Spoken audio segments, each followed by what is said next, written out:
ನಮಸ್ಕಾರ ಸ್ನೇಹಿತರೆ, AP3 ವಿಡಿಯೋಗೆ ಸ್ವಾಗತ. ಸ್ನೇಹಿತರೆ, ದೇವಸ್ಥಾನಗಳಿಗೆ ಹೋದಾಗ ದೇವರಿಗೆ ಪ್ರದಕ್ಷಿಣೆ ಹಾಕುವುದು ಸಾಮಾನ್ಯ. ಕೆಲವು ದೇವಸ್ಥಾನಗಳಲ್ಲಿ, ಅಂದರೆ ಶಿವನ ದೇವಸ್ಥಾನಗಳಲ್ಲಿ ಬಸವನಿಂದ ಪ್ರದಕ್ಷಿಣೆ ಶುರು ಮಾಡಬೇಕು. ಹಾಗೆಯೇ ಇನ್ನು ಕೆಲವು ದೇವಸ್ಥಾನಗಳಲ್ಲಿ ಧ್ವಜಸ್ತಂಭದಿಂದ ಪ್ರದಕ್ಷಿಣೆ ಹಾಕುವುದನ್ನು ಪ್ರಾರಂಭಿಸಬೇಕು. ಧ್ವಜಸ್ತಂಭಕ್ಕೆ ನಮಸ್ಕರಿಸಿ ಎಡಭಾಗದಿಂದ ಪ್ರದಕ್ಷಿಣೆ ಹಾಕಲು ಪ್ರಾರಂಭಿಸಬೇಕು ಎಂದು ತಿಳಿದವರು ಹೇಳುತ್ತಾರೆ. ಭಗವಂತನಿಗೆ ಪ್ರದಕ್ಷಿಣೆ ಹಾಕುವುದರಿಂದ ಪಾಪಗಳು ನಾಶವಾಗುತ್ತದೆ ಎನ್ನುವ ನಂಬಿಕೆ ಇದೆ.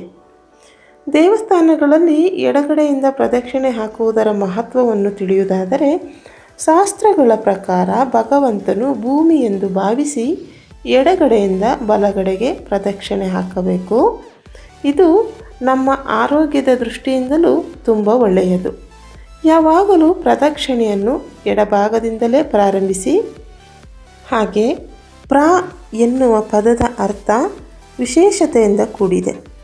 ಪ್ರ ಎನ್ನುವ ಶಬ್ದವು ತುಂಬ ಎನ್ನುವ ಅರ್ಥವನ್ನು ನೀಡುತ್ತದೆ. ದಕ್ಷಿಣ ಎಂದರೆ ಗರ್ಭಗುಡಿಯ ಬಲಭಾಗದಿಂದ ತಿರುಗುವುದು ಎನ್ನುವ ಅರ್ಥವನ್ನು ನೀಡುವುದು. ಒಂದು ಕೇಂದ್ರ ಬಿಂದು ಇಲ್ಲದೆ ವೃತ್ತಾಕಾರವನ್ನು ಮಾಡಲು ಸಾಧ್ಯವಿಲ್ಲ.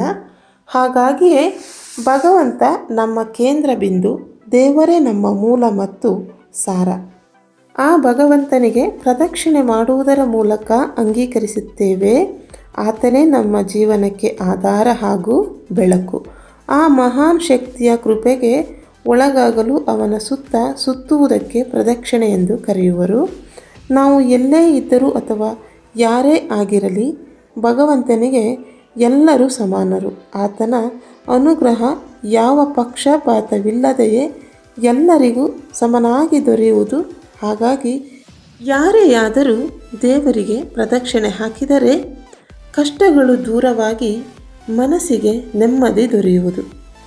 ಪ್ರದಕ್ಷಿಣೆಯ ಹಿಂದಿರುವ ಪೌರಾಣಿಕ ಹಿನ್ನೆಲೆಯನ್ನು ನೋಡುವುದಾದರೆ, ಒಮ್ಮೆ ಶಿವನು ತನ್ನ ಇಬ್ಬರು ಮಕ್ಕಳಾದ ಗಣೇಶ ಮತ್ತು ಸುಬ್ರಹ್ಮಣ್ಯನು ಲೌಕಿಕ ಅನುಭವ ಪಡೆಯಬೇಕು ಎಂದು ಬಯಸಿದನು.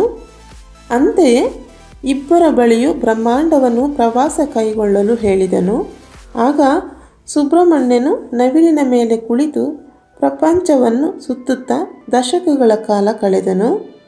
ಆದರೆ ಗಣೇಶನು ತನ್ನ ತಾಯಿ ಮತ್ತು ತಂದೆಯ ಸುತ್ತ ಒಂದು ಪ್ರದಕ್ಷಿಣೆಯನ್ನು ಹಾಕಿ, ಜಗತ್ತು ನಿಮ್ಮೊಳಗೇ ಇದೆ, ಹಾಗಾಗಿ ನಾನು ಈಗಾಗಲೇ ಜಗತ್ತನ್ನು ಸುತ್ತುವರೆದು ಬಂದೆ ಎಂದು ಹೇಳಿದನು.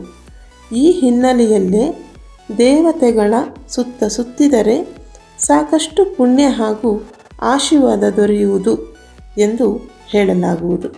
ಇದು ಪ್ರದಕ್ಷಿಣೆಯ ಬಗ್ಗೆ ಇರುವ ಮಾಹಿತಿ. ಈ ಮಾಹಿತಿಯು ಇಷ್ಟವಾಗಿದೆ ಎಂದು ಭಾವಿಸುತ್ತೇನೆ. ಇಷ್ಟವಾಗಿದ್ದಲ್ಲಿ ಲೈಕ್ ಮಾಡಿ, ಶೇರ್ ಮಾಡಿ, ಸಬ್ಸ್ಕ್ರೈಬ್ ಮಾಡಿ. ಇನ್ನೊಂದು ಮಾಹಿತಿಯೊಂದಿಗೆ ಮತ್ತೆ ಸಿಗುತ್ತೇನೆ. ನಮಸ್ಕಾರ.